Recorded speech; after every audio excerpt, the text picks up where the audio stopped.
दोस्तों, welcome back my YouTube channel law with Roni. दोस्तों, आप सभी का हमारे इस यूट्यूब चैनल पे स्वागत है। दोस्तों, आज हम बात करेंगे LLM entrance previous year paper जो कि 2020 में आया था। मीन्स कि सन 2020 में जो पेपर आया था उसी पेपर को आज हम डिस्कस करेंगे। और ये जो पेपर है ये महात्मा गांधी काशी विद्यापीठ का एलएलएम एंट्रेंस एग्जामिनेशन का पेपर है। आज हम इसी पूरे पेपर को एनालिसिस करेंगे कि हाँ, पेपर में कितने मार्क्स का क्वेश्चन आया था, एक क्वेश्चन कितने मार्क्स का था, टोटल पेपर में कितना नंबर ऑफ क्वेश्चन आया था और पेपर का ड्यूरेशन कितना था। इन सभी मामलों को आज हम इस वीडियो लेक्चर में देखेंगे। तो बिना देर किए हम इसको स्टार्ट करते हैं। देखिए, ये महात्मा गांधी काशी विद्यापीठ सन 2020 का ये पेपर था, ठीक। और ये जो सेट नंबर है वो सेट नंबर ए है। और जो ये पेपर मैं आपको दिखाने वाला हूँ ये देखिए एलएलएम का पेपर है, ठीक। इसमें जो कल मैंने पेपर सॉल्व कराया था एलएलएम का काशी विद्यापीठ का जो 2021 का था, मीन्स कि 2021 का था, उसमें सिर्फ और सिर्फ 50 क्वेश्चन पूछे गए थे। लेकिन ये जो पेपर आज मैं आपको सॉल्व कराने जा रहा हूँ इसमें टोटल 100 क्वेश्चन पूछे गए थे 2020 में। मीन्स कि सन 2020 में पूरे इसमें 100 क्वेश्चन पूछे गए थे और 2021 में मात्र 50 क्वेश्चन पूछे गए थे, क्योंकि उस टाइम कोरोना का पीरियड था और कोरोना के पीरियड की वजह से वहाँ पे नंबर ऑफ़ क्वेश्चन को कम कर दिया गया था। ड्यूरेशन टाइम वही था 2 घंटा ही। वहाँ पे एक क्वेश्चन का मार्क्स 8 नंबर था और यहाँ पे एक क्वेश्चन का मार्क्स 4 नंबर है। तो ये 100 क्वेश्चन है और इसमें 400 नंबर का ये पेपर होने वाला है। देखिए, इसमें दिया है this book contains 100 question on all questions are compulsory and carry equal marks.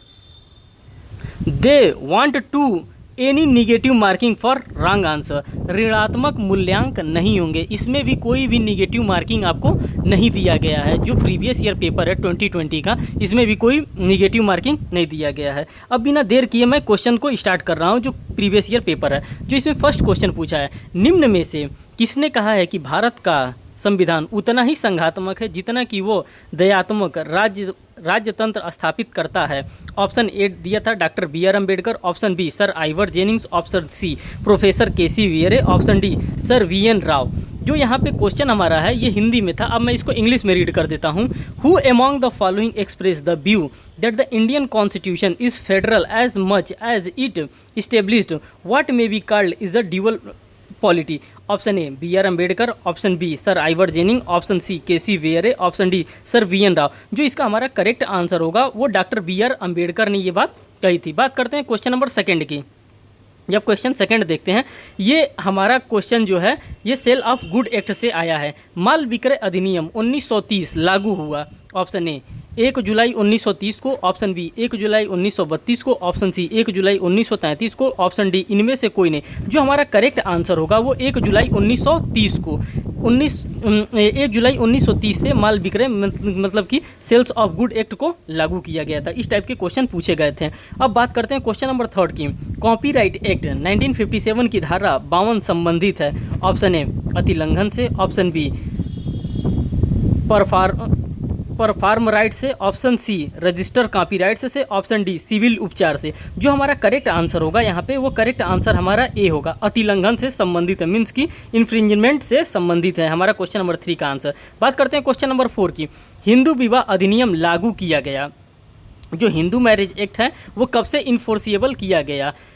Option A 10 मई 1955, ऑप्शन बी 18 मई 1955, ऑप्शन सी 18 मई 1956, ऑप्शन डी 10 मई 1956। जो करेक्ट आंसर हमारा होगा वो 18 मई 1955, जो हमारा बी वाला होगा वो हमारा करेक्ट ऑप्शन होगा।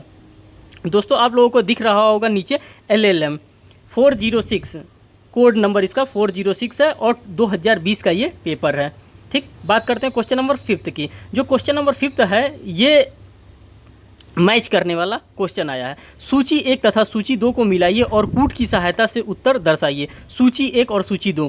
प्रस्ताव ए सूची पहले के नीचे प्रस्ताव दिया है। सूची 2 के पहले के नीचे ग्रेंजर एंड सन्स बनाम गफ का केस दिया है। ऑप्शन बी दिया है प्रस्ताव देने का निमंत्रण। ऑप्शन सेकंड सूची सेकंड में दिया है महाराष्ट्र राज्य सहकारी कपास उत्पाद प्रणन महासभा लिमिटेड बनाम गंगा भांग चौधरी। जो सी दिया है सूची 1 में प्रस्ताव स्वीकार करने वाले करने वाले द्वारा प्रस्तावक की स्वीकृति।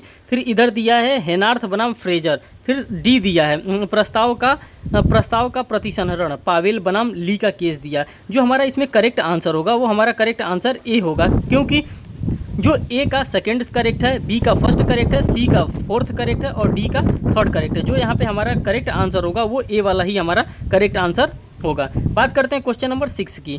संपत्ति अंतरण अधिनियम 1882 को कितने अध्याय में विभाजित किया गया है? संपत्ति अंतरण अधिनियम मीन्स की ट्रांसफ़र ऑफ प्रॉपर्टी एक्ट को कितने पार्ट्स में डिवाइड किया गया है? ऑप्शन यहाँ पर दिया है, जो फर्स्ट ऑप्शन दिया है वो चैप्टर 6 में डिवाइड किया गया है 6 चैप्टर में, ऑप्शन बी 8 चैप्टर में, ऑप्शन सी 7 चैप्टर में, ऑप्शन डी 9 चैप्टर में। जो हमारा करेक्ट आंसर होगा वो 8 चैप्टर होगा। 8 चैप्टर में ट्रांसफ़र ऑफ प्रॉपर्टी एक्ट को डिवाइड किया गया। बात करते हैं क्वेश्चन नंबर 7 की। जो क्वेश्चन नंबर हमारा 7 है, किसी विवाहित महिला को अपने अपहरण की सहमति देना यदि कोई अपराध है तो वह किस तरह का अपराध है? ऑप्शन ए, क्वेश्चन को आप लोग फिर समझिए। किसी विवाहित महिला का अपने अपहरण की सहमति देना यदि कोई अपराध है तो वो किस प्रकार का अपराध, मतलब कि कोई महिला अपने आप को खुद किडनैप कर रही है, ये किस प्रकार का ऑफेंस माना जाएगा? ऑप्शन ए, अपने अपहरण के लिए दुष्प्रेरणा। ऑप्शन बी, अपने अपहरण का आपराधिक षड्यंत्र। ऑप्शन सी, महिला का अपराधिक आपराधिक दायित्व तो नहीं क्योंकि वह कृत्य प्रवंचनापूर्ण ढंग से किया गया है। ऑप्शन डी, स्पष्ट सहमति पाने की असफलता की स्थिति में अपहरण का प्रयास। जो हमारा करेक्ट आंसर है, जो हमने इस करेक्ट आंसर किया था, वो अपने अपहरण के लिए दुष्प्रेरण के लिए वो दोषी मानी जाएगी, क्योंकि अपने आप को एबेटिंग हर ऑन अबडक्शन, उसने खुद अपने आप को क्या किया था, अपहरण करवाया था। तो जो इसका करेक्ट 7 का करेक्ट आंसर है वो मेरे हिसाब से ऑप्शन ए है। आप लोग खुद भी मिला सकते हैं। बात करते हैं क्वेश्चन नंबर 8 की। जब क्वेश्चन नंबर 8 देखते हैं, ये आईपीसी से रिलेटेड है।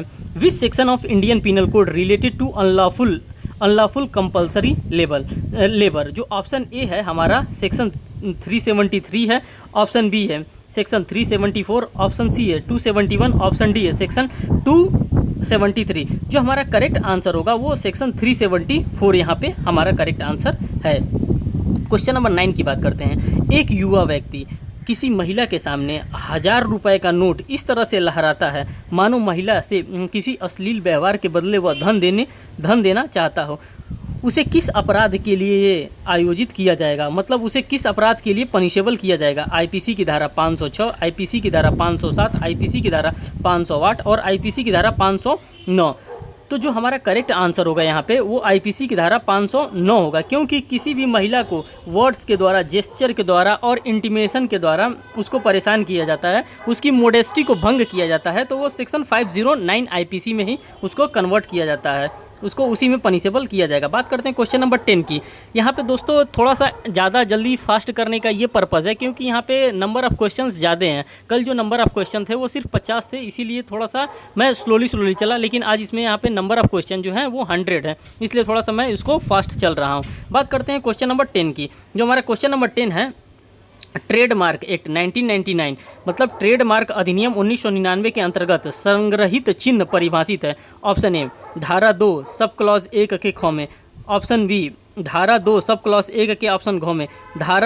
ऑप्शन सी, धारा 2(1) सब क्लॉज 6 डी परिभाषित नहीं है। जो हमारा करेक्ट आंसर है, जो मेरे अनुसार करेक्ट आंसर है, वो ऑप्शन सी यहाँ पे करेक्ट ऑप्शन है। अब हम बात करते हैं क्वेश्चन नंबर 11 की। निम्न में से एक अंतर्राष्ट्रीय समझौता वन्य जीवन संरक्षण से संबंधित नहीं है, सही उत्तर दें। ऑप्शन ए जो दिया है यहाँ पे, वन्य जीवन एवं वनस्पति की संकटापन्न प्रजातियों में अंतर्राष्ट्रीय व्यापार संबंधी समझौता। ऑप्शन बी जो दिया है, सीमा पारीय संदर्भ में पर्यावरण प्रभाव मूल्यांकन संबंधी समझौता। ऑप्शन सी जो दिया है, वन्य जंतुओं की प्रवासी प्रजातियों संबंधी समझौता। ऑप्शन डी जो दिया है, प्रकृति और प्राकृतिक संसाधनों के संरक्षण के लिए अंतर्राष्ट्रीय समझौता। जो हमारा यहाँ पे करेक्ट आंसर होगा वो बी वाला करेक्ट आंसर होगा। जो मैंने इसको करेक्ट किया है, करेक्ट आंसर बी होगा। जो भी मैंने आंसर किया है इसको बहुत अच्छे तरह से मिलाया गया है, उसके बाद से ही आपके सामने ये आंसर रखा गया है। बात करते हैं क्वेश्चन नंबर 12 की। जो क्वेश्चन नंबर 12 है, हिंदू दत्तक तथा भरण पोषण अधिनियम 1956 का अध्याय भरण पोषण से संबंधित है। ऑप्शन ए धारा 2, ऑप्शन बी धारा 4, ऑप्शन सी धारा 3 अध्याय 3 और ऑप्शन डी उपरोक्त सभी। जो हमारा करेक्ट आंसर होगा वो सी ऑप्शन होगा अध्याय 3 मीन्स की चैप्टर 3 में ये बात बताई गई है। बात करते हैं क्वेश्चन नंबर 13 की। जो क्वेश्चन नंबर 13 है, सूची 1 को सूची 2 से सुमेलित करिए और नीचे दिए गए कूट की सहायता से प्रयोग करके उसका सही उत्तर चयनित करें। जो सूची 1 दिया गया है, सूची 1 और सूची 2, जो सूची फर्स्ट में है पब्लिक लाइबिलिटीज़ की बात करता है, फर्स्ट सूची में पब्लिक लाइबिलिटी की बात करता है और लिस्ट सेकंड में बात करता है state of Bihar versus Mridul Ali Khan. Option B बात करता है सस्टेनेबल डेवलपमेंट की बात करता है और जो लिस्ट सेकंड में दे रहा है MC Mehta and another versus Union of India का केस दे रहा है। फिर सी वाला जो ऑप्शन हमको दे रहा है लिस्ट फर्स्ट में वाइल्ड लाइफ प्रोटेक्शन की बात कर रहा है और जो लिस्ट सेकंड में दे रहा है research foundation for science versus Union of India and others का केस दे रहा है। फिर ऑप्शन जो डी यहाँ पे दे रहा है लिस्ट फर्स्ट में हजार्डस वेस्टेज मटेरियल दे रहा है और जो सेकंड लिस्ट दे रहा है नर्मदा बचाओ आंदोलन वर्सेस यूनियन ऑफ इंडिया। जो यहाँ पे हमारा करेक्ट आंसर होगा वो करेक्ट आंसर यहाँ पे हमने बी टिक किया है, क्योंकि बी में वो सारे जो भी यहाँ पे मांगा जा रहा है, जो भी डिज़ायर है क्वेश्चन का, वो सारा हमने यहाँ पे फुलफिलमेंट कर लिया है। आप एक बार इसको फिर से मिला सकते हैं, इसको पॉज करके आप देख करके मिला लेंगे कि हाँ क्या क्या कह रहा है। आप भी अपना एनालिसिस कर सकते हैं। मेरा जो एनालिसिस है वो ऑप्शन बी यहाँ पे करेक्ट आंसर है। बात करते हैं क्वेश्चन नंबर 14 की। जो क्वेश्चन नंबर 14 है, वसीयत संरक्षक और उसकी शक्तियों से संबंधित प्रावधान दिए गए हैं। धारा 6 में, ऑप्शन ए धारा ऑप्शन बी धारा 8 में, ऑप्शन सी धारा 9 में, ऑप्शन डी धारा 11 में। जो हमारा करेक्ट आंसर होगा वो धारा 9 होगा। सेक्शन 9 में ये बातें बताई गई हैं। ठीक, बात करते हैं क्वेश्चन नंबर 15 की। देखिए सूची से रिलेटेड बहुत ज़्यादा क्वेश्चन पूछे जाते हैं महात्मा गांधी काशी विद्यापीठ में और इन क्वेश्चनों को आपको ध्यान रखना पड़ेगा। केस लॉस को तो ज़्यादा से ज़्यादा आपको ध्यान रखना पड़ेगा, क्योंकि ज़्यादा से ज़्यादा केस लॉ को ही सूची वाले क्वेश्चन में देते हैं। तो जो क्वेश्चन नंबर 15 है हमारा, सूची 1 तथा सूची 2 को सुमेलित कीजिए और नीचे दिए गए कूट की सहायता से उत्तर दीजिए। यही क्वेश्चन है। जो यहाँ पे सूची फर्स्ट दिया है, ऑप्शन ए दिया है न्यायमूर्ति रंगनाथन मिश्रा और सूची जो सेकंड दिया है MHRC के दूसरे चेयरपर्सन, मतलब NHRC national human right commission के सेकंड चेयरपर्सन। जो ऑप्शन बी दिया गया है सूची फर्स्ट का, जो बी दिया है न्यायमूर्ति AS आनंद। ऑप्शन जो इधर सूची सेकंड में दिया गया है नेशनल ह्यूमन राइट कमीशन के थर्ड चेयरमैन। ऑप्शन सी दिया गया है न्यायमूर्ति MN वेंकट चलैया, फिर नेशनल ह्यूमन राइट कमीशन के फर्स्ट चेयरपर्सन। फिर डी दिया गया है न्यायमूर्ति JS वर्मा, फिर यहाँ पे दिया है नेशनल ह्यूमन राइट कमीशन के फोर्थ चेयरपर्सन। जो हमारा करेक्ट आंसर होगा यहाँ पे वो हमारा एक करेक्ट आंसर होगा। देखिए हमने किस तरह से इसको मैच किया है। National human right commission second लिख करके, national human right commission third लिख करके, national human right commission first लिख करके, national human right commission fourth लिख के। यहाँ पे जजेस का नाम दे दिया गया है और पूछा गया है कि कौन जज किस टाइम काम करते थे, वो किस नेशनल ह्यूमन राइट कमीशन के चेयरपर्सन कब हुआ करते थे। फिर जो हमारा नेक्स्ट क्वेश्चन है वो क्वेश्चन नंबर 16 है। दंड विधि संशोधन अधिनियम 2018 के उपरांत धारा 376 में न्यूनतम दंड है। ऑप्शन ए 7 वर्ष, ऑप्शन बी 20 वर्ष, ऑप्शन सी 10 वर्ष, ऑप्शन डी आजीवन कारावास। जो हमारा करेक्ट आंसर होगा वो 10 वर्ष का होगा, क्योंकि न्यूनतम कारावास के बारे में पूछ रहा है। धारा 376 में न्यूनतम दंड के बारे में पूछ रहा है। जो हमारा करेक्ट आंसर होगा वो सी ऑप्शन होगा। बात करते हैं क्वेश्चन नंबर 17 की। सूची 1 को सूची 2 से सुमेलित कीजिए और नीचे दिए गए कूट की सहायता का प्रयोग करते हुए सही उत्तर दीजिए। जो सूची 1 में दिया गया है और जो सूची 2 में दिया गया है, इन दोनों सूचियों को हम यहाँ पे एनालिसिस करेंगे। जो फर्स्ट दिया गया है the Virginia bill of right 1789, second दिया है the UN charter 1215, the French constitution 1776, the Magna carta 1945। जो हमारा करेक्ट आंसर होगा वो हमारा करेक्ट आंसर ए होगा। जो भी आंसर होगा देखिए हमने यहाँ पे लगाया है 1779 का जो मामला है वो सी से रिलेट कर रहा है। जो 1215 का मीन्स की द मैग्ना कार्टा का है वो इससे रिलेट कर रहा है। जो ऑप्शन 1776 का मामला है वो the Virginia bill of rights से को रिलेट कर रहा है और जो 1945 का मामला है ये बी से रिलेट करता है, द UN चार्टर से रिलेटेड है। इसीलिए हमारा ये करेक्ट आंसर ये सही होगा। बात करते हैं क्वेश्चन नंबर 18 की। भारतीय दंड संहिता 1860 की धारा 499 में वर्णित अपवादों की संख्या कितनी है। देखिए यहाँ से भी क्वेश्चन पूछ रहा है IPC में कि अपवादों की संख्या कितनी दिया गया है धारा 499 में। Option A 10, option B 9, option C 11, option D 12। जो हमारा करेक्ट आंसर होगा वो 10 होगा, क्योंकि जो आप आईपीसी का बेयर एक्ट खोलेंगे वहाँ पे देखेंगे तो जो एक्सेप्शन दिया गया है वो 10 एक्सेप्शन के बारे में बात करता है आईपीसी में। बात करते हैं क्वेश्चन नंबर 19 की। सिविल एवं राजनैतिक अधिकारों संबंधी अंतर्राष्ट्रीय प्रसंविदा 1966 का अनुच्छेद 27 मान्यता प्रदान करता है। ऑप्शन ए अल्पसंख्यक अधिकारों को, ऑप्शन बी राजनीतिक अधिकारों को, ऑप्शन सी देशी लोगों की सिविल अधिकारों को, और ऑप्शन डी स्त्रियों के मताधिकारों को। जो हमारा करेक्ट आंसर होगा वहाँ पे ए करेक्ट हमारा आंसर होगा क्वेश्चन नंबर 19 का। बात करते हैं क्वेश्चन नंबर 20 की। जो क्वेश्चन नंबर 20 हमारा आ जाता है, भारतीय संविधान में नए राज्यों के प्रवेश एवं स्थापना संबंधित प्रावधान है। ऑप्शन ए अनुच्छेद 2 में, ऑप्शन बी अनुच्छेद 3 में, ऑप्शन सी अनुच्छेद 4 में, ऑप्शन डी अनुच्छेद 245 में। जो हमारा करेक्ट आंसर होगा वो ऑप्शन अनुच्छेद 2 होगा। यहीं पे ये प्रावधान दिया गया क्वेश्चन नंबर 20 में। बात करते हैं क्वेश्चन नंबर 21 की। जो क्वेश्चन नंबर 21 होगा, शरणार्थियों की स्थिति से संबंधित अभिसमय संयुक्त राष्ट्र द्वारा स्वीकार किया गया। ऑप्शन ए 28 जनवरी 1950, ऑप्शन बी 20 जुलाई 1950, ऑप्शन सी 28 जुलाई 1951, ऑप्शन डी 30 नवंबर 1952 को। जो हमारा करेक्ट आंसर होगा वो 28 जुलाई 1951 होगा, क्योंकि यही हमारा करेक्ट आंसर है, जो ऑप्शन सी है। बात करते हैं क्वेश्चन नंबर 22 की। जो क्वेश्चन नंबर 22 है वो सरकारी कंपनी परिभाषित है।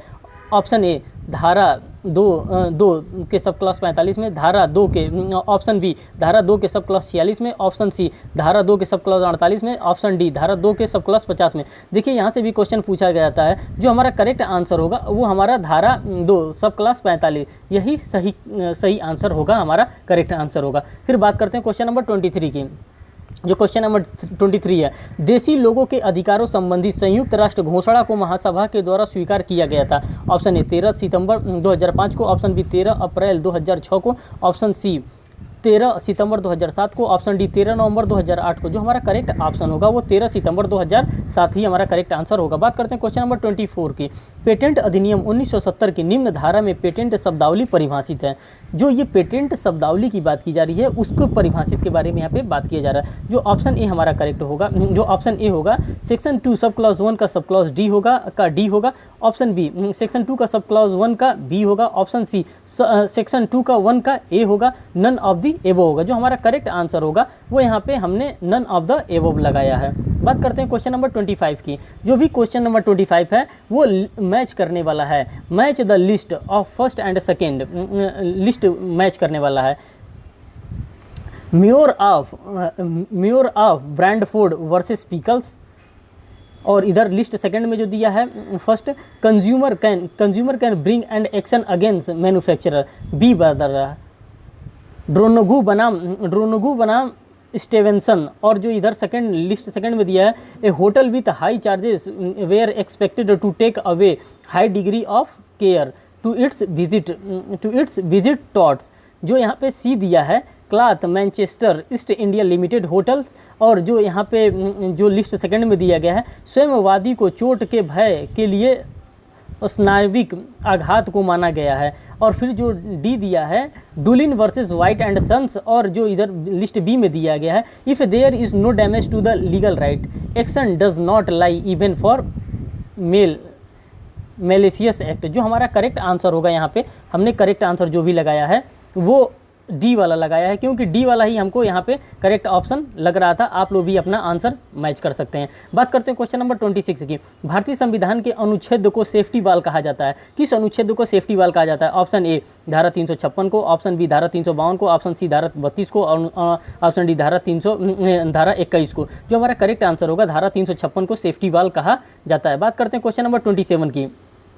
एक पुलिस अधिकारी ने एक FIR नष्ट कर दिया क्योंकि वह अन्य व्यवस्था के कारण जांच नहीं कर सकता, किंतु बाद में मीडिया में रिपोर्ट आने पर पूरी तरह से भिन्न तथ्य के आधार पर एक नया रिपोर्ट बनाया। यदि उसने कोई अपराध किया तो वो कौन सा अपराध किया? ऑप्शन ए IPC की धारा 175 के अनुसार दस्तावेज को छिपाना, ऑप्शन बी IPC की धारा 204 के अनुसार साक्ष्य के रूप में इसे प्रस्तुत करने से रोकने के लिए दस्तावेज को नष्ट करना, ऑप्शन सी IPC की धारा 205 के अनुसार अभियोजन के लिए मिथ्या व्यापदेशन, ऑप्शन डी IPC की धारा 206 के अनुसार अभिग्रहण से बचने के लिए दस्तावेज को कपटपूर्ण ढंग से हटाना। जो करेक्ट आंसर हमारा होगा वो हमारा करेक्ट आंसर बी होगा, क्योंकि IPC की धारा 204 के अनुसार साक्ष्य के रूप में इसे प्रस्तुत करने से रोकने के लिए दस्तावेज को नष्ट कर दिया गया था, दस्तावेज को उसने छुपा लिया लिया था। बात करते हैं क्वेश्चन नंबर 28 की। जो क्वेश्चन नंबर 28 है, भारतीय संविधान के किस संशोधन द्वारा आर्थिक रूप से पिछड़े नागरिकों के आरक्षण दिया गया है? ऑप्शन ए 101वां संविधान संशोधन, ऑप्शन बी 102वां संविधान संशोधन, 103 ऑप्शन सी 103वां संविधान संशोधन, ऑप्शन डी 104वां संविधान संशोधन। जो हमारा करेक्ट आंसर होगा वो ऑप्शन सी होगा, क्योंकि 101वें संविधान संशोधन के द्वारा ही ये बात को बताई गई थी। फिर बात करते हैं क्वेश्चन नंबर 29 की। जो हमारा क्वेश्चन नंबर 29 होगा, अभिकथन ए और कारण आर पढ़िए और नीचे दिए गए कूट की सहायता से प्रयोग कर करके आंसर देने की बात कही जा रही है। जो हमारा यहाँ पे करेक्ट होगा अभिकथन ए और कारण आर को, तो जो जब हम लोगों ने इसको पढ़ा है तो पढ़ने के बाद ये आ रहा है अभिकथन ए। जो हमारा अभिकथन ए दिया गया है वो ये दिया गया है, एक दंगा विशिष्ट कार्यकलाप की स्थिति में अवैध सभा मात्र है। तर्क दिया गया है, बल का प्रयोग दंगा को अवैध सभा से अलग करती है। जो इसको मिलाया गया है, ऑप्शन ए जो दिया है, ए और आर दोनों सही है और आर ए का सही व्याख्या है। ऑप्शन ये बात करता है। फिर बात करते हैं हम ऑप्शन बी की। जो ऑप्शन बी हमारा बात करता है ए सही है किंतु आर गलत है। फिर बात करते हैं ऑप्शन सी की, ए सही है परंतु आर गलत है। फिर बात करते हैं ऑप्शन डी की, ए और आर दोनों गलत है। जो यहाँ पे हमारा करेक्ट आंसर होगा वो ए वाला करेक्ट आंसर होगा 29 का। बात करते हैं क्वेश्चन नंबर 30 का। जो क्वेश्चन नंबर 30 है, भारतीय संविधान के अंतर्गत किसी राज्य के मुख्यमंत्री को शामिल करके मंत्रियों की संख्या कम से कम कितनी होनी चाहिए? कम से कम होनी चाहिए। ऑप्शन ए 10, ऑप्शन बी राज्य की विधानसभा की सदस्य संख्या का 1/10वां भाग, ऑप्शन सी राज्य की विधानसभा की सदस्य संख्या का 1/15वां भाग, ऑप्शन डी 12। जो हमारा करेक्ट आंसर होगा यहाँ पे 12 होना चाहिए। बात करते हैं क्वेश्चन नंबर 31 की। जो क्वेश्चन नंबर हमारा 31 है वो ये बताता है, निम्न में से कौन से कार्य उकसाव से संबंधित नहीं है? ऑप्शन ए याचना अभिव्यक्त करना, ऑप्शन बी सांत्वना के लिए परामर्श, ऑप्शन सी उत्तेजन, ऑप्शन डी कपटपूर्ण प्रवेश। जो हमारा करेक्ट आंसर होगा वो काउंसिलिंग टू काउंसिल होगा, मीन्स की ऑप्शन बी होगा 31 का। बात करते हैं क्वेश्चन नंबर 32 की। जो 32 का हमारा करेक्ट आंसर होगा वो ये होगा, एक मिनट,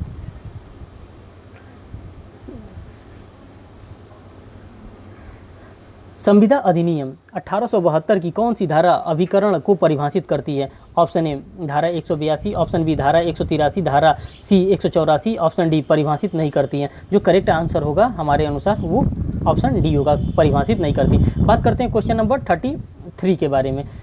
भारतीय दंड संहिता की धारा 90 के अनुसार दुर्व्यपदेशन के लिए आपराधिक दायित्व निर्धारित किया जा सकता है जब यह सुनिश्चित किया जाता है कि सहमति ली जाती है। ऑप्शन ए कपट द्वारा जो इच्छा के प्रयोग को रोकती है, ऑप्शन बी चोट सहने के लिए बाध्य किए जाने के भय द्वारा, ऑप्शन सी स्पर्धन के इलाज के लिए तैयार किया जाना और इसे मना लेना, ऑप्शन डी अवैध गर्भावस्था को समाप्त करने के लिए गर्भपात करवाना। जो हमारा करेक्ट आंसर होगा वो ए होगा, कपट द्वारा जो इच्छा के प्रयोग से रोका जाता है। Fraud with prevent exercise of will. बात करते हैं क्वेश्चन नंबर 34 की। आपातकाल की उद्घोषणा परिभाषित है। अब आपातकाल की उद्घोषणा को कहाँ डिफाइन किया गया, कहाँ परिभाषित किया गया है? कॉन्स्टिट्यूशन ऑफ इंडिया में। जो हमारा करेक्ट आंसर होगा वो हमारा ऑप्शन नंबर डी करेक्ट होगा, धारा 366 सब क्लॉज 18 में ये बातें बताई गई हैं। बात करते हैं क्वेश्चन नंबर 35 की। दोस्तों जो क्वेश्चन नॉर्मल हो रहा है, जो आसान हो रहा है, उसको मैं ज़्यादा पढ़ के टाइम नहीं खराब करना चाहता हूँ। क्वेश्चन नंबर 35 में निम्न में से किसमें न्यायिक लघुकरण असंभव बना दिया गया है? Question number 35, in which of the following judicial commutation become an impossibility?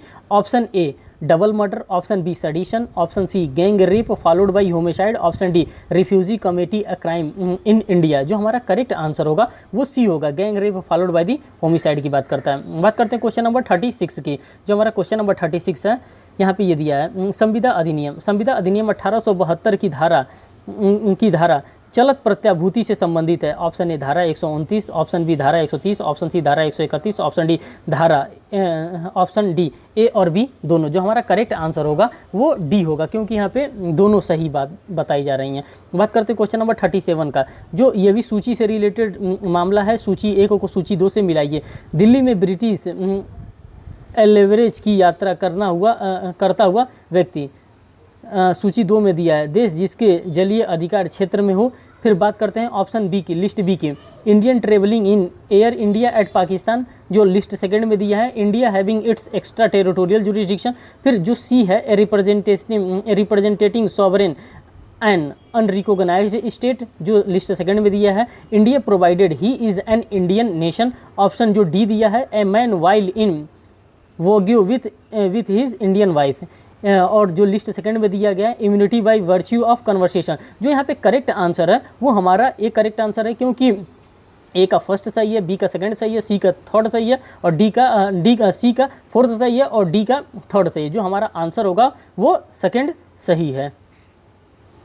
फिर बात करते हैं क्वेश्चन नंबर 38 की, कंपनी अधिनियम। क्वेश्चन नंबर 38, कंपनी अधिनियम 2013 की निम्न धारा में कंपनी परिभाषित है। कंपनी अधिनियम की किस धारा में कंपनी को परिभाषित किया गया है? ऑप्शन ए धारा 2 के सब क्लॉज 49 में, ऑप्शन बी धारा 2 के सब क्लॉज 20 में, ऑप्शन सी धारा 2 के सब क्लॉज 26 में और डी परिभाषित नहीं है। जो हमारा करेक्ट आंसर है वो हमारा बी वाला करेक्ट आंसर यहाँ पे बताया गया। बात करते हैं क्वेश्चन नंबर 39 की, निम्न में से संविधान का कौन सा अनुच्छेद संसद और एक राज्य के विधानमंडल को भारत का आकस्मिक कोष अथवा राज्य का आकस्मिक कोष बनाने के अधिकार प्रदान करता है? जो हमारा करेक्ट आंसर होगा वो 267 होगा यहाँ पे। बात करते हैं क्वेश्चन नंबर 40 की, दंड प्रक्रिया संहिता 1973 के अनुसार एक अभियुक्त अपनी प्रतिरक्षा में समक्ष साक्षी हो सकता है, अपनी प्रतिरक्षा के समक्ष साक्षी हो सकता है। जो हमारा करेक्ट आंसर होगा वो धारा 315 में हो सकता है। बात करते हैं क्वेश्चन नंबर 41 की, ये क्वेश्चन नंबर 41 थोड़ा सा बड़ा है, इसको हम पढ़ेंगे। अभिकथन ए और कारण आर पढ़िए और नीचे दिए गए कूट की सहायता का प्रयोग करते हुए उत्तर दीजिए। अभिकथन ए, संशोधन के द्वारा संसद भारत के संविधान की मूल विशेषता को नष्ट कर सकती है। कथन हो गया। कारण, संशोधन के अधिकार में भारत के संविधान के निराकरण का अधिकार शामिल है। जो यहाँ पे कूट दिया गया है, जो इसका कोड दिया गया है, वो कोड देखते हैं। जो कोड फर्स्ट दिया गया है, दोनों ए और आर सही है, लेकिन आर ए का सही व्याख्या नहीं है। ऑप्शन जो बी दिया है, दोनों ए और आर सही हैं और आर ए का सही व्याख्या है। ऑप्शन जो सी दिया है, ए गलत है लेकिन आर सही है। ऑप्शन डी दिया है, ए सही है लेकिन आर गलत है। जो हमारा करेक्ट आंसर होगा वो ए वाला करेक्ट आंसर होगा। बात करते हैं क्वेश्चन नंबर 42 की, दंड विधि संशोधन अधिनियम 2013 प्रवृत्त हुआ। ऑप्शन ए 6 अप्रैल 2013 से, ऑप्शन बी 3 फरवरी 2013 से, ऑप्शन सी 7 जनवरी 2013 से, ऑप्शन डी 5 मार्च 2013 से। तो जो हमारा करेक्ट आंसर होगा वो 3 फरवरी 2013 से प्रवृत्त हुआ है। बात करते हैं क्वेश्चन नंबर 43 की, निम्न में से किस मामले में उच्चतम न्यायालय की विशेष खंडपीठ ने माना है कि अनुच्छेद 32 के अंतर्गत दायर याचिका भी पूर्व न्याय के आम सिद्धांत के अधीन है? Option A MSM Sharma versus doctor Shri Krishna Sinha, option B SP Gupta versus Union of India, option C Charanlal Sahu versus KR Narayan, option D Raji Thomas बनाम भारत संघ। जो हमारा करेक्ट आंसर होगा वो ऑप्शन नंबर ए होगा हमारा करेक्ट आंसर। क्वेश्चन नंबर 44, भारतीय दंड संहिता 1973 के अंतर्गत अपराधों का वर्गीकरण किया गया है। ऑप्शन ए धारा 320 में, ऑप्शन बी प्रथम अनुसूची में, ऑप्शन सी द्वितीय अनुसूची में, ऑप्शन डी धारा 482 में। जो हमारा करेक्ट आंसर होगा वो फर्स्ट शेड्यूल में यहाँ पे डिफाइन किया गया है, मतलब कि कितने प्रकार के ऑफेंस के बारे में बताया गया। यहाँ पे मैं आपको एक बता भी दूंगा कि किस तरह से इसको डिफाइन किया गया है। जो शेड्यूल फर्स्ट होता है हमारे शेड्यूल फर्स्ट में डिफाइन किया गया है और यहाँ पे SOPCBT यही हमारा फर्स्ट शेड्यूल का शॉर्टकट है। SOPCBT मतलब कौन सा सेक्शन है, कौन सा ऑफेंस है, ये पनिशेबल किसके द्वारा है और कॉग्निजेबल है कि नॉन कॉग्निजेबल है, बेलेबल है कि नॉन बेलेबल है, ट्राइबल बाई विच कोर्ट है। ये फर्स्ट शेड्यूल में बताया गया है। ये इस बात का आप लोग ध्यान रखिएगा क्योंकि हर एग्जाम में पूछा जाता है, इसीलिए मैंने इसको थोड़ा सा अच्छे से एलिब्रेट कर दिया आप लोगों के सामने। बात करते हैं क्वेश्चन नंबर 45 की, निम्न में से कौन अब भारत में मुस्लिम कानून का महत्वपूर्ण स्रोत नहीं रहा? ऑप्शन ए इजमा, ऑप्शन बी रूढ़ी और प्रथाएं, ऑप्शन सी सुन्ना, ऑप्शन डी न्यायिक निर्णय। जो हमारा करेक्ट आंसर है बी रूढ़ी और प्रथाएं, ये नहीं रहा। क्वेश्चन नंबर 46, दंड प्रक्रिया संहिता 1973 में संपत्ति के कब्जे से संबंधित किसी विवाद को निर्णीत किया जाता है। अब कहाँ निर्णीत किया जाता है? दंड प्रक्रिया, क्वेश्चन नंबर 46, दंड प्रक्रिया संहिता 1973 में संपत्ति के कब्जे से संबंधित किसी विवाद को निर्णित किया जाता है। ऑप्शन ए न्यायिक मजिस्ट्रेट के द्वारा, ऑप्शन बी उच्च न्यायालय के न्यायाधीश के द्वारा, ऑप्शन सी सेशन न्यायाधीश के द्वारा, ऑप्शन डी कार्यपालक मजिस्ट्रेट के द्वारा। जो करेक्ट आंसर होगा वो हमारा डी ऑप्शन होगा, कार्यपालक मजिस्ट्रेट के द्वारा। क्वेश्चन नंबर 47, यदि एक मुस्लिम महिला गर्भवती है और पति की मृत्यु के कारण विवाह भंग हो जाता है, इद्दत की अवधि क्या होगी? जो हमारा करेक्ट आंसर होगा 4 माह 10 दिन या प्रसव तक जो लंबा हो, यही हमारा करेक्ट आंसर होगा क्वेश्चन नंबर 47 का। बात करते हैं क्वेश्चन नंबर 48 की। स्वीकृति हेतु उपस्थापन के संबंध में निम्नलिखित में से क्या सत्य नहीं है? ऑप्शन ए, केवल बिल का धारक या उसका अभिकर्ता बिल को उपस्थित कर सकता है। ऑप्शन बी, आहरक स्वयं बिल को उपस्थित कर सकता है। ऑप्शन सी, यदि बिल स्वीकृति से पहले प्राक्रमित हो तो पृष्ठांकित उपस्थिति कर सकता है। ऑप्शन डी, आहरिति की मृत्यु हो जाने पर बिल उसके विधिक प्रतिनिधित्व के प्रति उपसंहरित नहीं किया जा सकता है। जो ऑप्शन डी होगा वही हमारा करेक्ट आंसर होगा। यहाँ पे दिया है सूची 1 को सूची 2 से सुमेलित कीजिए और सूचियों के नीचे दिए गए कूट की सहायता से उत्तर दीजिए। स्मृति, जो सूची 1 है, जो स्मृति का संबंध है जो स्मरण किया जा सकता है। और बी है श्रुति, जो सुना जा सकता है। दया भाग, जिसको जीमा तू वाहन को दया भाग कहा जाता है। मिताक्षरा को ज्ञान विज्ञानेश्वर कहा जाता है। जो हमारा करेक्ट आंसर होगा वो डी हमारा करेक्ट आंसर होगा। बात करते हैं क्वेश्चन नंबर 50 की। चेक बाउंस होने के संबंध में निम्नलिखित में से कौन सा कथन सत्य है? जो ऑप्शन ए हमारा दिया, offence of cheque bouncing is a compoundable offence. Option B, every trial of cheque bouncing shall be conclude with 3 months. Option C, in trial of such cases provisions of under section 262 and 265 of CRPC will not apply. Option D, in case of conviction in summary trial of such cases magistrate shall pass a sentence of imprisonment for a term of 2 years. जो हमारा correct answer होगा वो ए होगा question number 50 का। बात करते हैं question number 51 का। Answer with the help of code given below a degree of judicial separation. Option first, does not dissolve the marriage tie but merely suspended marital rights and obligation during the substances of the decree. Second, जो option बताया जा रहा है, dissolve the marriage bond. Third बताया जा रहा है, because of become a ground of divorce for either party after specified period of non resumption of cohabitation. Fourth बताया जा रहा है, does not allow either party to remedy. जो यहाँ पे हमारा करेक्ट आंसर रहेगा वो हमारा करेक्ट आंसर फर्स्ट वाला होगा, क्योंकि ये पहले फर्स्ट सही है, फिर थर्ड सही है, फिर फोर्थ सही है, फिर सेकंड सही है। ये अरेंज करने के लिए दिया जा रहा है, किस रेशियो में किस लाइन में हमको अरेंज करना है, वही अरेंजमेंट के बारे में हमको यहाँ पे बताया जा रहा है। बात करते हैं क्वेश्चन नंबर 52 की। 52, निम्न में से कौन सा पराक्रम लिखित का एक उदाहरण नहीं है? Option A, promissory note. Option B, bill of exchange. Option C, share certificate. Option D, cheque. जो हमारा शेयर सर्टिफिकेट है ये नहीं होता है। बात करते हैं क्वेश्चन नंबर 53 की। क्वेश्चन नंबर 53 में बताया जा रहा है, the underlying principle covering the law on consent is based on solution and unconditional prohibition on the gravity of the offence relating to. Option A, simple hurt. Option B, death. Option C, theft from an unlocked house. Option D, submission of dating indicating liability. जो हमारा correct answer होता है वो death होता है 53 का। बात करते हैं क्वेश्चन नंबर 54 का। A draw a cheque in favour of B a minor, B endorse it in favour of C and C endorse in favour of D. The cheque is dishonoured with the following is not correct about liabilities of the parties. Option A, C and D can claim from B. Option B, C can claim payment from A. Option C, D can claim against C and A. Option D, C and D cannot claim B। जो हमारा correct answer होगा वो ए वाला हमारा correct answer यहाँ पे होगा। बात करते हैं क्वेश्चन नंबर 55 का। The right of private defence is not allowing in which of the fact leading to. जो हमारा प्रतिरक्षा का, जो निजी प्रतिरक्षा का अधिकार है वो अनुमन्य नहीं है, जो वो हमारा ऑप्शन बी है जो हमारा करेक्ट आंसर होगा। More harm was done then necessary. जो हमारा क्वेश्चन नंबर 55 का आंसर होगा वो क्वेश्चन ऑप्शन नंबर बी होगा। Where a negotiable instrument is dishonoured the liable party pays compensation to.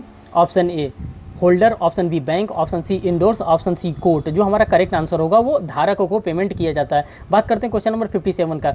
In the absence of any cogent definition definition of unsoundness of mind, the word wide acceptance of its equivalent to insanity was propounded by option A Stephen, option B Harris, option C Kenny, option D Davis. जो हमारा correct answer होगा वो Stephen होगा यहाँ पे। Question number 58, प्रत्येक वह व्यक्ति करार करने के योग्य है, ऑप्शन ए जो उस करार के अनुसार आवश्यक है, जिस कानून के वह अधीन है, जो स्वस्थ दिमाग वाला है और जिसे ऐसे की किसी कानून द्वारा करार करने में अयोग्य नहीं ठहराया गया, जिसके वह अधीन है, ऑप्शन बी जो उस कानून के अनुसार वयस्क है, जिस कानून के वह अधीन है, जो स्वस्थ दिमाग वाला है और जिसे ऐसे किसी कानून द्वारा करार के अयोग्य नहीं ठहराया गया है, जिसे वह अधीन है। जो हमारा करेक्ट आंसर होगा वो यहाँ पे डी होगा। जो उस कानून के अनुसार वयस्क है, जिसके वह अधीन है, जो वयस्क मस्तिष्क वाला है और किसी भी ऐसे कानून द्वारा किसी ऐसे करार के लिए अयोग्य नहीं ठहराया गया, जिसके वह अधीन है। बात करते हैं क्वेश्चन नंबर 59 की। जो हमारा क्वेश्चन नंबर 59 है, मुस्लिम विवाह विच्छेद अधिनियम 1939 मीन्स की 1939 के आलोक में सूची 1 को सूची 2 से मिलाइए। जो सूची 1 का सूची 2 है, जब पति का अता पता नहीं हो तो उसके वारिस को नोटिस भेजा जाएगा। सूची 2 में दिया है धारा 4, ऑप्शन बी, ऑप्शन सूची 1 में दिया गया है बी, अन्य धर्म में संपरिवर्तन होने के प्रभाव, धारा 3, मेहर का अधिकार प्रभावित नहीं होगा, धारा 2 का सब क्लास 5, तलाक के आधार के रूप में पति की नपुंसकता, धारा 5। जो हमारा करेक्ट आंसर होगा ये बी यहाँ पे करेक्ट आंसर होगा, क्योंकि इसी के अकॉर्डिंग हमने मैच किया है। क्वेश्चन 60, निम्न में से कौन सा कथन सही है? एक व्यक्ति जो गलत तरीके से करार खंडित करता है और नुकसान का मुआवजा पाने का अधिकारी है, जो करार का पालन नहीं होने की वजह से उसे उठाना पड़ता है। ऑप्शन बी, एक व्यक्ति जो सही तरीके से करार खंडित करता है उस नुकसान का मुआवजा पाने का अधिकारी नहीं है, जो करार का पालन नहीं होने के कारण उसे उठाना पड़ता है। एक व्यक्ति जो सही तरीके से करार खंडित करता है उस नुकसान का मुआवजा पाने का अधिकारी है, जो करार का पालन नहीं होने के कारण उसे उठाना पड़ता है। डी, एक व्यक्ति जो सही तरीके से करार खंडित करता है उस नुकसान का मुआवजा पाने का अधिकारी है, जो करार का पालन नहीं होने से भी उठाना पड़ता है। जो हमारा करेक्ट आंसर होगा वो हमारा सी होगा। यहाँ पे बात करते हैं क्वेश्चन नंबर 61 की। तलाक अर्शन है, ऑप्शन सी इसका करेक्ट आंसर होगा। इद्दत की अवधि के दौरान प्रतिसंहरणीय होगा। क्वेश्चन नंबर 62, निम्न में से किस मामले में विफलीकरण का सिद्धांत रखा गया है? जो हमारा करेक्ट आंसर होगा टेलर बनाम कॉलवेल के ऑप्शन में रखा गया। क्वेश्चन नंबर 63, दूसरे की आशा या वांछा की प्राप्त करने उत्प्रेरित करने के विचार को किसके रूप में जाना जाता है? जो हमारा करेक्ट आंसर होगा फुसलाकर ले जाना। जो क्वेश्चन नंबर 63 का ऑप्शन बी होगा वही हमारा करेक्ट आंसर होगा। क्वेश्चन नंबर 64, अभिकथन ए तथा तर्क आर को पढ़ें और कूट की सहायता से उत्तर दें। अभिकथन ए, किसी प्रतिफल के लिए किया गया करार यदि लिखित और पंजीकृत नहीं हो तो वह शून्य है। तर्क आर, क्योंकि भारतीय करार कानून के अनुच्छेद 25(1) में यह शर्त निर्धारित किया गया है। जो हमारा करेक्ट आंसर होगा वो बी होगा। ए और आर दोनों गलत हैं, ये बात इस तरह से नहीं किया गया। बात करते हैं क्वेश्चन नंबर 25। क्वेश्चन नंबर 65, अभिकथन ए और कारण आर पढ़िए और नीचे दिए गए कूट की सहायता से प्रयोग करते उत्तर दीजिए। अभिकथन ए की कार्रवाई आसन्न रूप से खतरा है या कि पूरी अधिसंभाव्यता है कि इसमें उसकी मृत्यु हो जाएगी। कारण, इस प्रकार की विशिष्ट सिद्धांत व्यक्तियों को दंडित करने के लिए लागू होती हैं, हालांकि हत्या करने का कोई आशय नहीं है। जो हमारा करेक्ट आंसर होगा वो डी वाला होगा। ए और आर दोनों धारा 300 के सब क्लास 2 और धारा 301 के अनुसार सह अस्तित्व में है। धारा क्वेश्चन नंबर 66, निम्न में से कौन सा अभियोजन दावा नहीं है, मीन्स की एक्शनेबल क्लेम नहीं है। जो हमारा करेक्ट आंसर होगा वो सी हमारा करेक्ट आंसर होगा। अज्ञापति के अनुसार दे धन प्राप्त करने का अधिकार। बात करते हैं क्वेश्चन नंबर 67 का। ए दर्जी से उसकी जानकारी के बिना अपना सूट ले लेता है, किंतु उसका आशय बाद में इसे दर्जी को वापस करने का था। ए ने यदि कोई अपराध किया है तो वो कौन सा अपराध किया है? ऑप्शन सी जो होगा वो चोरी का अपराध उसने किया, क्योंकि बिना बताए वहाँ दर्जी के यहाँ से वो कपड़ा लेके चला था। क्वेश्चन नंबर 68, संपत्ति में निहित हित निर्भर करता है किसी ऐसे घटना के घटित होने पर। जो हमारा करेक्ट आंसर होगा यहाँ पे वो बी होगा, निश्चित रूप से घटित होने वाली है। सूची 1 को सूची 2 के साथ सुमेलित कीजिए। केंट, जो यहाँ पे हमारा करेक्ट आंसर होगा ADBC, जो हमारा करेक्ट आंसर होगा वो बी वाला होगा। केंट, सूची 1 को सूची 2 से मिलाइए। केंट, कब्जा लेकर मनुष्य उस वस्तु को अपनी इच्छा के दायरे में लाता है। हेगेल, कब्जा में मनुष्य की इच्छा का प्रकट होता है। ऑप्शन से जो सूची 1 में जो तीसरी बात बता रहे हैं। हॉलैंड, हिंसा का प्रत्येक कृत्य गैर कानूनी है। सेविगनी, शांति बनाए रखने के लिए यह अनिवार्य है। जो हमारा करेक्ट आंसर होगा वो बी होगा। फर्स्ट का ए सही होगा, सेकंड का डी सही होगा, थर्ड का बी सही होगा, फोर्थ का सी सही होगा। बात करते हैं क्वेश्चन नंबर 17 की। 70, लंबितवाद का सिद्धांत संबंध रखता है लोक उपयोगिता से। जो हमारा करेक्ट आंसर होगा वो ए होगा। क्वेश्चन नंबर 71, किसी लुब्ध प्रतिष्ठित विधिवेता को किस न्यायालय के न्यायाधीश बनाया जा सकता है? केवल उच्चतम न्यायालय का। जो हमारा करेक्ट आंसर होगा वो बी होगा। ऑप्शन क्वेश्चन नंबर 72, कोई भी संपत्ति हस्तांतरित ऐसे हित सृष्टि करने के लिए प्रवृत्त नहीं हो सकता जो ऐसे अंतरण की तारीख को जीवित एक या अधिक व्यक्ति के जीवन काल के पश्चात प्रभावी हो। यह प्रावधान आती है। जो हमारा करेक्ट आंसर इसका होगा वो सी होगा। शाश्वतता के विरुद्ध नियमों के अंतर्गत ये होता है। क्वेश्चन नंबर 73, नीचे दिए गई कूट की सहायता से न्याय के अंतर्राष्ट्रीय न्यायालयों द्वारा प्रदत्त अधिलोकित निर्णयों का कालानुक्रम सजाइए। भारतीय क्षेत्र में पारागमन के अधिकार का मामला पहला। दूसरा, दक्षिण पश्चिमी अफ्रीका मामला। तीसरा, सीमांत विवाद। चौथा, प्री विहियर का मंदिर। जो हमारा करेक्ट आंसर होगा पहला वो सी ऑप्शन होगा। पहला, चौथा, दूसरा और तीसरा। ये बता रहा है किस कालक्रम में ये जजमेंट आया था, उसी का कालक्रम ये डिफाइन किया गया। क्वेश्चन नंबर 74, विधि का सामान्य सिद्धांत यह है कि कोई भी व्यक्ति संपत्ति में अपने से अच्छा हक अंतरित नहीं कर सकता है। इस नियम का अपवाद निम्नलिखित में से किस धारा में है? जो हमारा करेक्ट आंसर होगा वो डी होगा। संपत्ति अंतरण अधिनियम धारा 41 व धारा 43 में होगा। क्वेश्चन नंबर 75, अभिकथन 1, कागज विधि के संदर्भ में क्षेत्रीय प्रथागत नियम सामान्य प्रथा के संपूरक या अप्रतिष्ठित हो सकते हैं। अभिकथन 2, क्षेत्रीय प्रथाओं की संकल्पना को अंतर्राष्ट्रीय कानून मान्यता नहीं देती। नीचे दिए गए कूट की सहायता से उत्तर दीजिए। जो हमारा पर करेक्ट आंसर होगा वो सी होगा। अभिकथन फर्स्ट सत्य है किंतु अभिकथन सेकंड असत्य है। क्वेश्चन नंबर 76, एक संविदा के लिए निम्नलिखित में से कौन सा तत्व आवश्यक नहीं है? करेक्ट आंसर जो होगा हमारा बी होगा, औचित्यपूर्ण निबंधन एवं शर्त। क्वेश्चन नंबर 77, सूची 1 को सूची 2 से सम्मिलित कीजिए। सूची फर्स्ट, अंतर्राष्ट्रीय लोक कानून के स्रोत। सूची सेकंड, संबंधित मामले। जो फर्स्ट है, सभ्य राष्ट्रों द्वारा मान्यता प्राप्त विधि के सामान्य सिद्धांत। जो सूची सेकंड है, नॉर्थ कॉन्टिनेंट सेल्फ मामला। दूसरा जो दिया है न्यायिक कार्य। जो सूची सेकंड में बी दिया है, बर्किन फाल्सो बनाम माली। जो इसका करेक्ट आंसर होगा वो हमारा डी आंसर होगा। ए का फोर्थ होगा, बी का फर्स्ट होगा, सी का थर्ड होगा, डी का 2 होगा। यही हमारा करेक्ट आंसर होगा। क्वेश्चन नंबर 78, विधिक सिद्धांत जो हार्वे बनाम फेसी के वाद में प्रतिपादित हुआ था, प्रथम बार भारत के उच्च न्यायालय द्वारा निम्नलिखित वाद में अनुसारित किया गया। जो हमारा करेक्ट आंसर होगा वो सी होगा।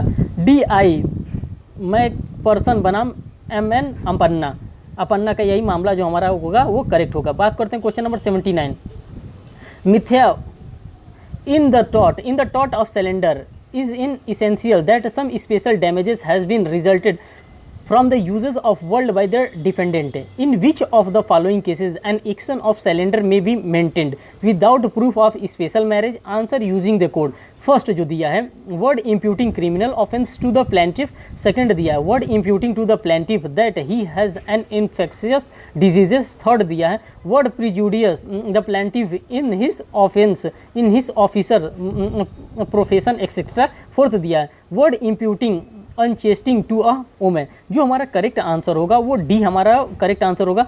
इसका जो मैच मिल रहा है first, second, third and fourth are correct, यही हमारा करेक्ट आंसर होगा। बात करते हैं क्वेश्चन नंबर 18 की। A contract which ceases to be an enforceable by law ceases to be an enforceable if it is known as voidable contract। जो हमारा 80 का करेक्ट आंसर होगा वो बी हमारा करेक्ट आंसर होगा। क्वेश्चन नंबर 81 की बात करते हैं। नीचे दिए गए कूट का प्रयोग करते हुए सही उत्तर को चयनित करिए। Scienti non fit injuria, scienti non fit injuria list second में दिया गया है। Where there is remedy there is right, B list first में B. Qui facit per alium facit per se list second में दिया है। He who does an act through another is deemed to be law itself, ubi jus ibi remedium. C इधर थॉट दिया है, no injury is done to one who knowingly does an act, ubi remedium ibi jus, where there is wrong there is remedy. जो यहाँ पे correct answer होगा वो हमारा सी करेक्ट आंसर होगा। ए का थर्ड होगा, बी का सेकंड होगा, सी का फोर्थ होगा, डी का फर्स्ट होगा। क्वेश्चन नंबर 82, अवयस्क के विषय में क्या सत्य नहीं है। जो हमारा करेक्ट आंसर होगा वह फर्म के कार्यों के लिए व्यक्तिगत रूप से दायी है। 82 का क्वेश्चन नंबर जो ऑप्शन नंबर होगा वो थर्ड सही होगा।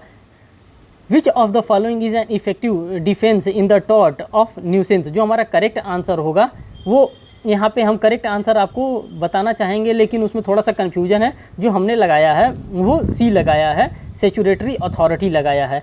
जो हमारा करेक्ट आंसर होगा वो सी होगा। यहाँ पे कूट के माध्यम से जो देखेंगे वो सी हमारा करेक्ट आंसर होगा। इसमें फर्स्ट और थर्ड दोनों सही है, फर्स्ट और थर्ड जो है वो दोनों सही है। Question number 84, in which of the following is not and the condition president for the following a suit under section 69 of the partnership act. जो हमारा यहाँ पे करेक्ट आंसर होगा वो डी होगा, किसी संविधिक अधिकार का प्रवर्तन। क्वेश्चन नंबर 85 हम देखते हैं, निम्न में से किसने केंद्रीय विधायी सभा में यह सिफारिश करते हुए वर्ष 1921 में एक संकल्प प्रस्तावित किया कि सरकार ट्रेड यूनियन के पंजीकरण एवं सुरक्षा के लिए एक विधेयक प्रस्तावित करे। जो हमारा करेक्ट आंसर होगा वो MN जोशी होगा। ऑप्शन बी वाला जो हमारा होगा वो करेक्ट आंसर होगा। बात करते हैं क्वेश्चन नंबर 86 की बात करते हैं।